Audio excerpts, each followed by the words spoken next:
7 de la mañana con 30 minutos. Estamos ya con nuestro tercero y último invitado en esta mañana. Se trata del abogado John Arias. Él es experto tributario. Vamos a conversar sobre el impacto, o si es que ha tenido impacto, la recaudación del impuesto al patrimonio y otros tributos.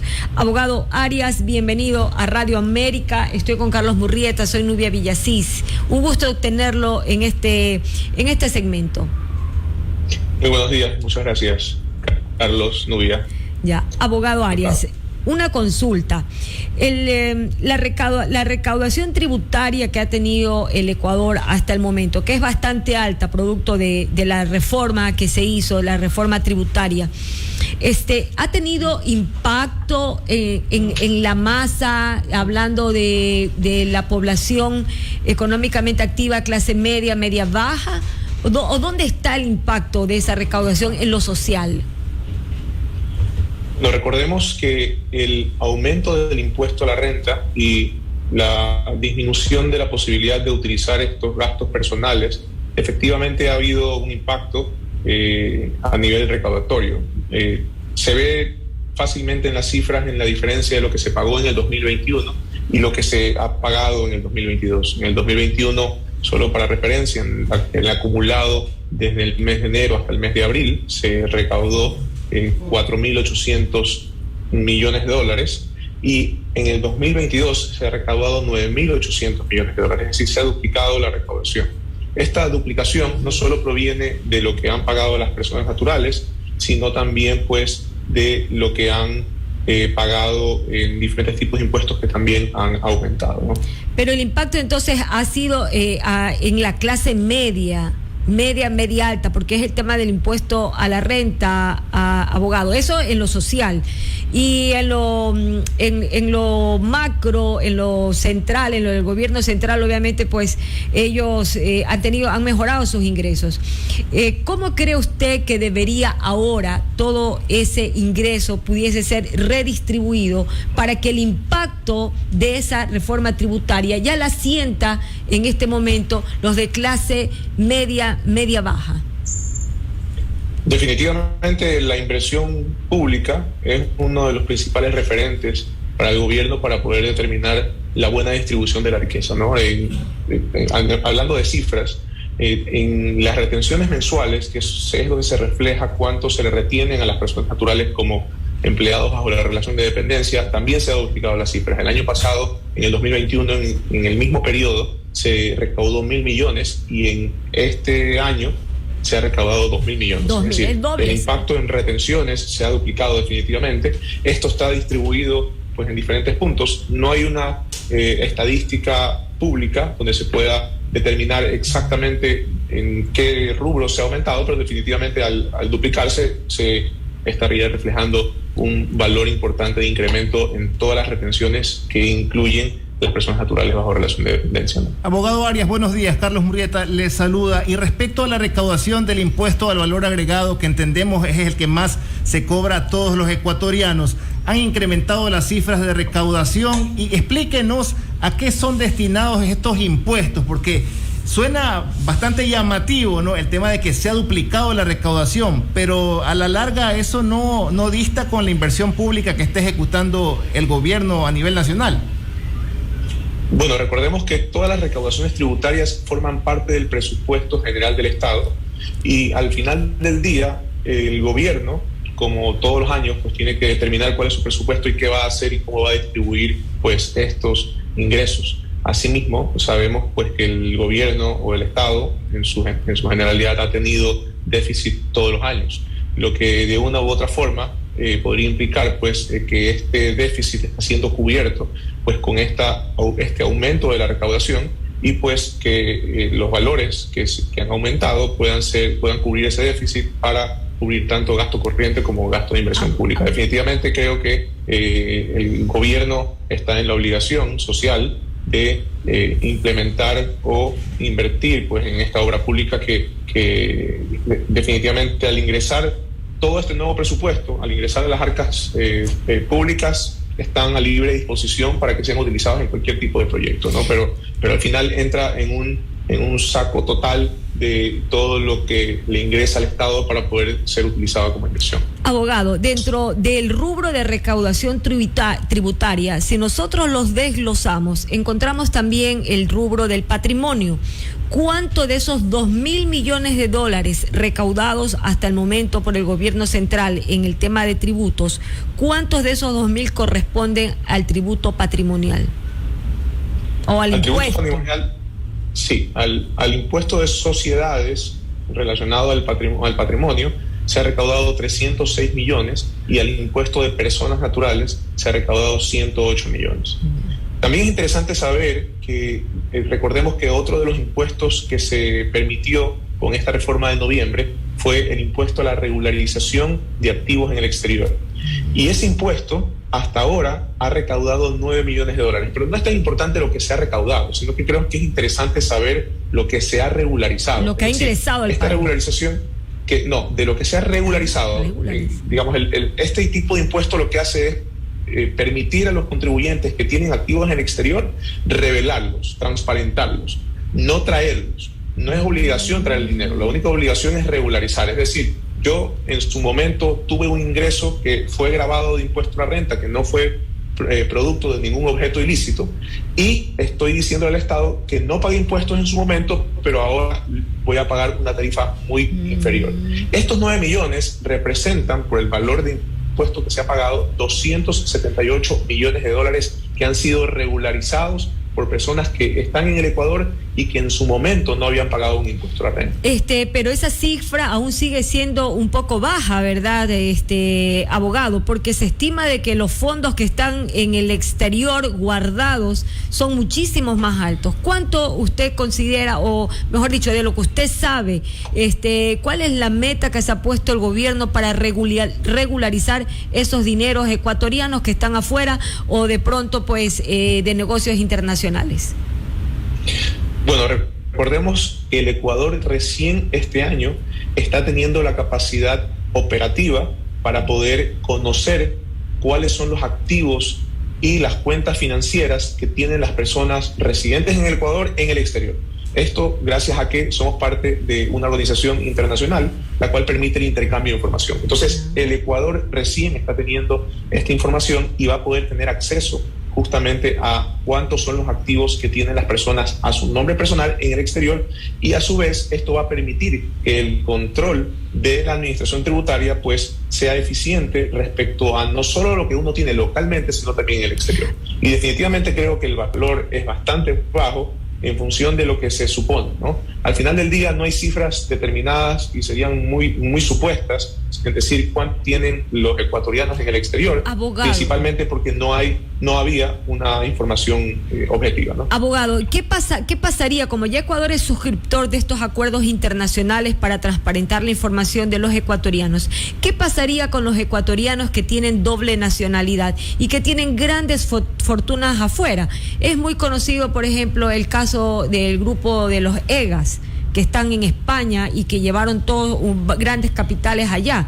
El caso mismo de los hermanos Isaías, pues, que están en Estados Unidos. Todos ya han tenido como que doble nacionalidad. Ahí en ese sentido, ¿dice algo la norma de regularización ecuatoriana?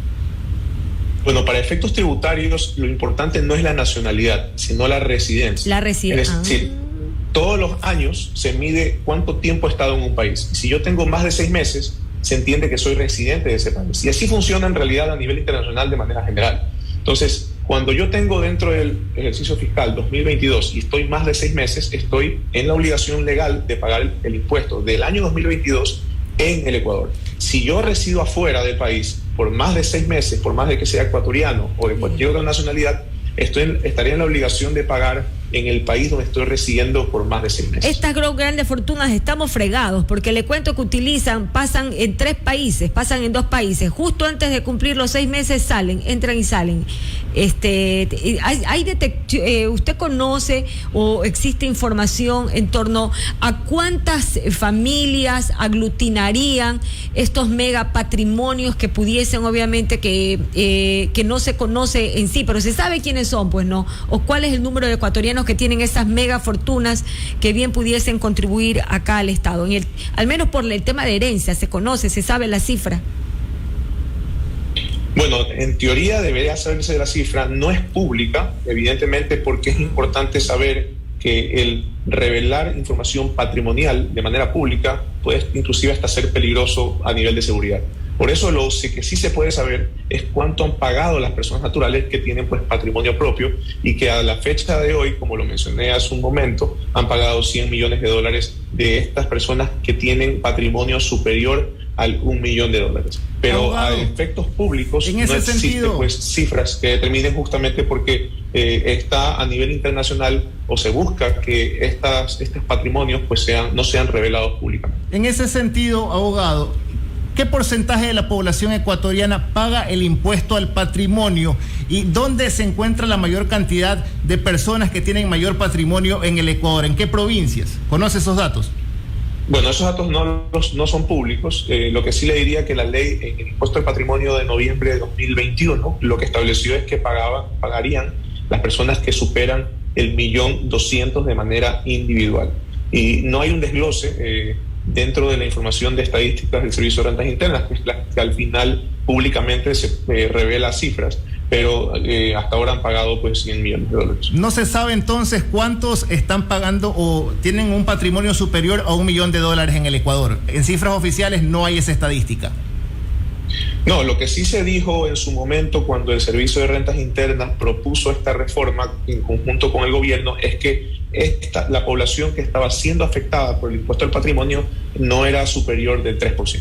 Abogado, y en otro sentido también, el tema de la recaudación siempre es llamativo, ¿no? Y siempre han hablado muchos grupos políticos de que existen grandes evasores de impuestos aquí en el Ecuador. Esto se sigue registrando. El SRI, ¿por qué no los ha identificado? Si bien están haciendo un buen trabajo, porque las cifras de recaudación así lo dicen, pero el tema de elevación tributaria, ¿qué es lo que falta aún por ajustar para que todos paguen lo que tengan que pagar? Definitivamente falta formalizar lo informal. Hay mucha evasión respecto a la falta de emisión de comprobantes de venta. Es decir, el menudeo, la venta sin comprobantes, sin emisión de facturas. Eso es lo que normalmente hace que exista una gran evasión a nivel de impuesto valor agregado y no se pague estos impuestos. Según lo que ha manifestado el nuevo director del Servicio de Rentas Internas en los últimos 2 días que se ha estado hablando sobre aquello, ha habido una manifestación expresa respecto a qué van a hacer o qué va a hacer la administración tributaria, y va a entrar a identificar justamente estas evasiones que están focalizadas en la informalidad. Y esto con aplicación de la tecnología. Creo que el Ecuador ya está en una posición, en especial ya teniendo y siendo parte de estos organismos internacionales, en una posición de implementar tecnología para el cobro de los impuestos. Y así es como en realidad funciona en otros países de Latinoamérica, tanto en Chile, en Perú, en Colombia, principalmente en Estados Unidos, donde hay una capacidad prácticamente automática de una alerta a los contribuyentes que estarían evadiendo. Recordemos que en teoría, por ejemplo, hay mecanismos muy sencillos de identificar, mecanismos como las cuentas corrientes o las cuentas de ahorros de las personas naturales. Si una persona recibe un dinero en su cuenta, teóricamente ese dinero tiene que provenir de algo. O proviene de un ingreso que ha sido facturado, o proviene de un ingreso que no ha sido facturado, o también puede provenir de un préstamo. Pero si proviene de un ingreso no facturado, el Servicio de Rentas Internas tiene la total capacidad operativa e informática para poder determinar que no se está declarando. Abogado, le voy a hacer una pregunta. Tiene toda la información. Le voy a hacer una pregunta que a mí me parece importante, porque cada vez que uno se acerca a un comercio, a un supermercado, va a realizar cualquier transacción, siempre te preguntan nota de venta o factura. Al momento de nosotros no dar nuestros datos para que emitan la factura, ¿también estamos siendo corresponsables de la evasión tributaria o no necesariamente? Definitivamente, si el local comercial no le entrega una factura, en teoría estaría incumpliendo con lo que la norma legal exige, y a su vez le entrega una nota de venta. Estas notas de venta son papeles preimpresos que no tienen una autorización del Servicio de Rentas Internas. Por ende, no va a existir un control sobre esa venta y tampoco van a conocerlo. Entonces, sí pueden conocerlo cuando depositen en sus cuentas de estos locales comerciales, pero si manejan efectivo, definitivamente puede ser un poco imperceptible. Abogado, y muy difícil de controlar. Entonces, los grandes evasores en realidad son los que no están declarando IVA. ¿Se puede realizar esa afirmación? No necesariamente los que más tienen. Definitivamente puede ser que sean valores pequeños, pero la suma de todos estos valores que se dejan de facturar, al final del día están dejando de cobrar IVA. Ejemplo. O en su defecto están dejando de pagar. Ejemplo, esos valores, los grandes locales, cadenas de comestibles, supermercados y todo eso, que cuando tú vas a comprar te preguntan, no te dicen factura, te dicen consumidor final. Inmediatamente te ponen en la mente del ciudadano, sabes que yo no necesito factura. Entonces, claro, son rubros de $20, de 30, cuando son compras pequeñas, a veces de 100, 200 dólares. Pero súmalo. Pero suma, pues, suma. Ahora, usted me dice que es un tema de ley, que están evadiendo la ley, pero hubo una reforma, pues, la reforma tributaria, en donde se hablaba de que ya no necesariamente los comercios tenían que exigir la factura con nombre. ¿Cuánto daño hace eso en el tema de, ¿cómo es que se llama?, de contribuir a la educación del ciudadano en el tema tributario? ¿Cuánto daño? Y por otro lado, la evasión. Definitivamente son dos aspectos distintos, ¿no? Uno es que el documento no se lo ponga a nombre de la persona que lo está recibiendo. Eso puede no ser exigible, pero no significa que la persona que emite el comprobante, es decir, el vendedor, no la declare, ¿no? Entonces, en teoría, si uno vende algo, así lo ponga el nombre del consumidor final, debería declarar, porque es un ingreso para esa persona y a su vez hay IVA y que pagarle al Estado. Entonces, el error o la evasión está focalizada en que esos comprobantes no se declaran. Y ahí es donde viene el problema. Por eso hay ciertos controles que el Servicio de Rentas Internas puede implementar de manera sencilla, porque al final del día, en teoría, hoy todos están, por ejemplo, obligados a hacer facturación electrónica. Y esta facturación electrónica es toda emitida electrónicamente en línea y a través de un sistema informático. Entonces, la capacidad operativa que tiene el Servicio de Rentas Internas para poder determinar cuánto es lo que yo estoy declarando como ingresos y cuánto es lo que emití, por ejemplo, como facturación electrónica, es fácilmente de identificar, es fácilmente de cruzar. Entonces, en realidad, en ese tipo de aspectos de las personas que tienen facturación electrónica y que, por ejemplo, le dicen consumidor final o no consumidor final, al final del día es más fácil de controlar. El problema está en las personas que no utilizan ese mecanismo y, a su vez, no están es la mayoría y no entregan comprobantes, ¿no? Abogado, y también que en realidad es la mayoría. Otra inquietud a propósito de este tema, ¿no?, de que si uno tiene que exigir o no factura al momento de realizar una compra. También existe malestar ciudadano porque cuando realizas un pago con tarjeta de crédito o débito, te recargan un adicional al valor establecido, al valor total de tu compra. Esto de aquí, ¿cómo se puede normar en cuanto a lo tributario? Este cobro en exceso, porque existe toda una tabla pues no permitida por la Superintendencia de Bancos, pero están cobrando de más muchos establecimientos sobre pretexto de que les cobran por el aparatito y ellos están resultando afectados y no es que reciben el dinero en efectivo. Esto de aquí, ¿cómo se puede normar, controlar de mejor forma? Bueno, para efectos tributarios, si uno paga más, va a tener mayor posibilidad de deducir eso que ha pagado, ¿no? Igual hay unas limitantes y sabemos cuáles son las limitantes que se estableció ahora en noviembre para las personas naturales. Sin embargo, igual es importante recalcar que estos valores que se están recargando a los usuarios en realidad son valores ilegales que estarían en contra de lo que establece pues la defensa del consumidor, y en teoría de esto ya un poco se ha hablado, y que todos los usuarios que tengan este tipo de problemáticas o prejuicios están en la capacidad pues, de poder presentar una denuncia a la Defensoría del Pueblo, que es la capacitada para poder revisar este tipo de casos. Ahora, varios comerciantes, nosotros tenemos un segmento que se llama La Voz del Pueblo, es la voz de Dios, y varios dueños de negocios en su momento nos escribieron y nos dijeron que esos recargos sí se los hace el banco o sí se los hace la institución que les da el servicio para tener estos pagos en línea. En ese sentido, eso es verdad, eso es así, y por eso esa es la excusa de los comerciantes de que cobren el 5% más, el 8% más de recargo, porque dicen que estas plataformas se los cobran a ellos. Sí, o sea, en realidad, a ver, el pago de tarjeta de crédito es un servicio más. Y lamentablemente el que en teoría tiene que asumir ese costo debe ser el comerciante, es decir, el que al momento de vender tiene este tipo de plataforma de pago. El que no debe asumirlo debe ser el usuario, porque al final del día el usuario es indistinto si paga en efectivo o paga en tarjeta de crédito, porque debería ser el mismo precio. Pero definitivamente el que debe asumir ese costo es el comerciante que vende los productos, y él debería asumirlo. Que es injusto o justo el porcentaje que se cobra, pues creo que ya es un tema de al final del día de cómo están poniéndole el precio a ese costo financiero. Pero definitivamente el que debería asumir ese costo es el comerciante y no el consumidor, no el usuario final, porque la ley prohíbe que eso sea así. Abogado Arias, usted sabe que ahora la gente accede a servicios, ¿no? Incluso a bienes a través de plataformas tecnológicas que no necesariamente tienen su residencia acá en el Ecuador.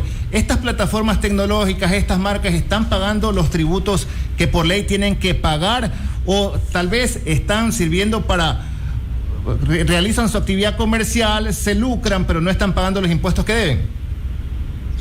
Definitivamente a nivel de IVA sí se normó esto, si no me equivoco, en el año 2020 respecto al cobro sobre las plataformas digitales. Pero a nivel de renta es súper importante lo que mencionas, porque efectivamente no están pagando impuesto a la renta.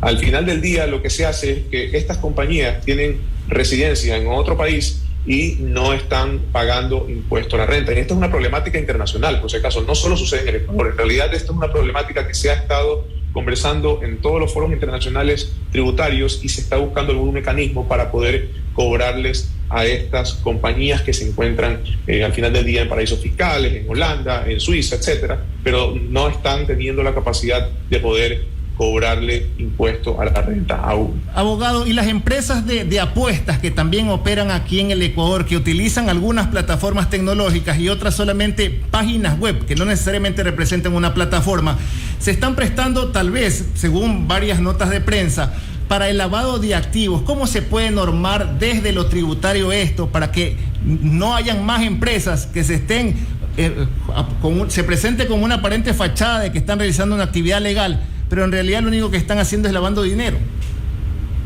Bueno, y el problema es un problema de control y efectivamente de falta de norma, ¿no? Si uno podría identificar, digamos, uno hablando de los entes de control, si el Servicio de Rentas Internas podría identificar con número de cédula, nombre, de quiénes son las personas que están ingresando dinero en la plataforma de pronósticos deportivos, definitivamente va a poder saber quiénes están lavando activos o en su defecto, quiénes están metiendo dinero el cual no tenían la capacidad económica para hacerlo. Si yo dentro de mi patrimonio, en función de mis declaraciones, digamos, he ganado $5,000 en el año, esa es mi utilidad, ese es el valor que tengo disponible para poder utilizar en el año y ver en qué gastarlo, pero resulta que deposité en un día 10,000, no tiene un sentido lógico o congruente respecto a mi capacidad económica. Entonces ahí va a haber una diferencia clara. Pero el problema o la problemática se da en que el momento de que reciben estas plataformas virtuales no hay un reporte formal que tengan que hacer a ninguna entidad, al menos al Servicio de Rentas Internas, y con esto el Servicio de Rentas Internas no tiene la capacidad de poder usar esta información. Abogado. Entonces, sí. No, abogado, es que usted hablaba sobre los juegos de azar y los tributos. Me salto aquí un recuerdo. La Junta de Beneficencia, a través de la Lotería Nacional, tiene una serie de salas de maquinitas de azar, de juegos de azar. Todas estas situaciones, y recuerdo ahora también de que estaban prohibidos los juegos de azar, ¿no? En materia tributaria, estas maquinitas de venta de lotería que te pones, que salen ahí con estas salas, ¿tributan? Sí, a ver, recordemos que hay un impuesto a la herencia, donaciones y legados. Este impuesto al final del día está regida bajo una tabla progresiva. Y esa tabla progresiva empieza recién, que es anual, ¿no? Empieza recién a partir de los $70,000. Eso quiere decir que, salvo que una persona no gane más de $70,000 en una de estas maquinitas, en teoría no estaría en la obligación de pagar un impuesto. De hecho, por ejemplo, cuando alguien se gana la lotería y al final del día recibe pues este premio, termina pagando en función de esta misma tabla progresiva, ¿no? Entonces, sí es importante saber que existe un impuesto único que es diferenciado en función de una tabla. Ya, pero yo me refiero en materia institucional, la Junta de Beneficencia, porque ellos tienen ese goterito, ¿verdad? La gente que se acerca a la maquinita y le pone el dolarito, $5, $10, que los va perdiendo, ¿no? Como institución, ese ingreso, ¿paga impuestos? De juego de azar. La Junta de Beneficencia es una asociación sin fines de lucro y por ende todas las que tienen esa capacidad jurídica no están en la obligación de pagar impuestos siempre y cuando cumplan con lo que se refiere a la norma, y básicamente es que utilicen sus mismas utilidades para reinvertir y seguir ejerciendo su objeto social como fundación. Y ahora, ¿cómo hicieron? O sea, usted, discúlpeme ahorita, si de pronto si usted conoce, sé que no es el tema, pero ¿cómo hicieron para poner hace años ya van esas maquinitas, cuando hay prohibición del tema de juegos de azar? Porque entendería que serían juegos de azar, pues, ¿no? La verdad, por ley expresa. Desconozco de la materia. En teoría hubo una consulta popular que estableció la prohibición, claro, definitivamente de los juegos de azar, pero entiendo que hubo algún cambio de criterio respecto a la interpretación de cuáles son considerados juegos de azar. Y por ejemplo, hoy que ya existen estas salas de pronósticos deportivos, y ese término es el que hoy es utilizado para saltarse o evadir esa obligación de no tener juegos de azar. Ok, bueno, muy interesante la entrevista, le agradecemos mucho su participación. 7:56 a.m. Ha sido el abogado John Arias, experto tributario, hablando sobre el impacto en la recaudación de impuestos al patrimonio y otros tributos. Gracias, abogado, que tenga muy buen día.